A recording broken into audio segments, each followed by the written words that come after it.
जो भारत के प्रधानमंत्री श्री नरेंद्र मोदी का अमेरिका का दौरा रहा, ये एक बेहद ऐतिहासिक दौरा है और इसके काफ़ी बड़े मायने निकल कर सामने आए हैं। खासकर मैं यहाँ जिक्र करना चाहूँगा भारत और अमेरिका के बीच में जो हाई टेक्नोलॉजी से रिलेटेड कोलैबोरेशंस होने जा रहा है, डिफेंस इंडस्ट्रियल कोऑपरेशन जो गहरा होने जा रहा है। अमेरिका अब भारत को हाई टेक्नोलॉजी ट्रांसफ़र करने पर भी सहमत हो गया है। ये इस विजिट का सबसे महत्वपूर्ण आउटकम कहा जा सकता है और ये इस बात को भी दर्शाता है कि भारत और अमेरिका की जो रणनीतिक साझेदारी है, जो पहले से ही हमारे साझा लोकतांत्रिक मूल्यों, साझा हितों, साझा अवसरों तथा साझा चुनौतियों पर आधारित थी, अब इसमें एक बॉन्ड ऑफ ट्रस्ट भी पैदा हो गया है। अमेरिका और भारत के संबंधों के बारे में कई बार ऐसे सवाल उठाए जाते थे कि अमेरिका के ऊपर भारत कितना रिलाई कर सकता है, अमेरिका के ऊपर कितना विश्वास किया जा सकता है, वगैरह वगैरह कुछ ऐसी आलोचनाएं की जाती थी।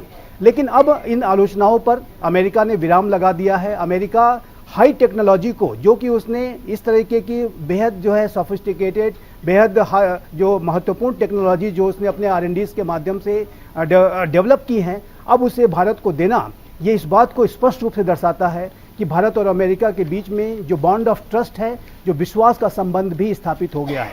साथ ही साथ आपने जो जिक्र किया, जो वीज़ा रिलेटेड जो रिफॉर्म्स हैं वो भी अब किए जा रहे हैं। भारत के प्रधानमंत्री श्री नरेंद्र मोदी ने भारतीय प्रवासी भारतीयों को संबोधित करते हुए स्पष्ट रूप से कहा कि अब उन्हें अपने वीज़ा के रिन्यूअल के लिए बाहर के देशों में नहीं जाना पड़ेगा। वीज़ा का रिन्यूअल उस देश अमेरिका में रह करके ही होगा और इसके लिए अमेरिका और भारत दोनों सहमत हो गए हैं। ये भी एक बड़ा कदम उठाया गया है।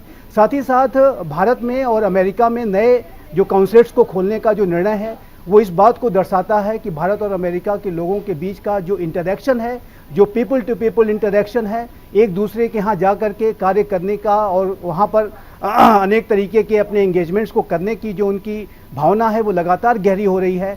और ये इस बात को दर्शाता है कि भारत और अमेरिका के लोकतांत्रिक समाजों का भी जो है मिलन हो रहा है। सरकारें तो अपना इंटरेक्शन कर ही